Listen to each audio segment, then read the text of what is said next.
Hey guys ഇന്നൊരു വാട്ട ഈറ്റിൻ്റെ day ആണ്. നമ്മുടെ വേദുവിൻ്റെ സ്നാക്ക് ബോക്സിലത്തെ ഐറ്റംസ് ആണത്. ഇതിൽ നിന്ന് ഞാൻ കുറച്ച് ഓറഞ്ചും കാര്യങ്ങളൊക്കെ ഞാൻ കഴിച്ചിട്ടുണ്ടായിരുന്നു. അപ്പോൾ രാവിലെ ടൈംസ് ഞാൻ എന്തെങ്കിലുമൊക്കെ കഴിക്കണ്ടേന്ന് ആലോചിച്ച് ഞാൻ ഇങ്ങനെ ഇവൻ്റെ സ്നാക്ക് ബോക്സിലത്തെ എന്തെങ്കിലും ഐറ്റംസ് ഞാൻ അങ്ങനെ എടുത്ത് കഴിക്കും കേട്ടോ. ഇതിൽ നിന്ന് ഓറഞ്ചും ചോക്കോ ബോൾസൊക്കെ ഞാൻ എടുത്ത് കഴിച്ചു. പിന്നെ ഒരു 11:30 ആ ടൈമൊക്കെ ആയപ്പോൾ എൻ്റെ മമ്മി വന്നിട്ട് ടൗണിലേക്ക് വരുന്നുണ്ടായിരുന്നു. സോ ഞങ്ങൾ ഒന്ന് മീറ്റ് ആക്കാമെന്ന് വിചാരിച്ചു. വേദ് സ്കൂളിൽ പോയി. അപ്പോൾ നീതുവിനെ വേഗം റെഡിയാക്കി ഞങ്ങളിതാ ഇറങ്ങി കേട്ടോ.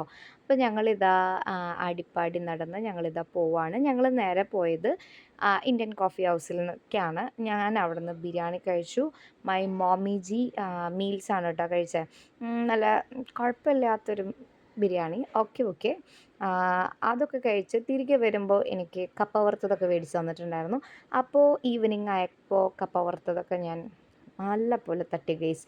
ടേസ്റ്റൊക്കെ കുറവാണെന്ന് പറഞ്ഞു കഴിഞ്ഞാലും ഇത്തരം സാധനങ്ങൾ ഞാൻ തിന്നു കഴിഞ്ഞാൽ ഞാൻ നോൺ സ്റ്റോപ്പായിട്ട് ഇങ്ങനെ തിന്നുകൊണ്ടേയിരിക്കും ഗൈസ്. അപ്പോൾ ഒരുപാട് ഞാൻ തിന്നായിരുന്നു. അപ്പോൾ അതുകൊണ്ട് തന്നെ ഞാൻ എൻ്റെ ഡിന്നർ വളരെ ചുരുക്കി കുറച്ച് പീനട്ട് ബട്ടറും ബനാനയും ഒരു ബ്രെഡിൻ്റെ മുകളിൽ ഇങ്ങനെ ആക്കിയിട്ട് അതായിരുന്നു ഞാൻ എൻ്റെ ഡിന്നറായിട്ട് കഴിച്ചിട്ടുണ്ടായിരുന്നത് ഗൈസ്.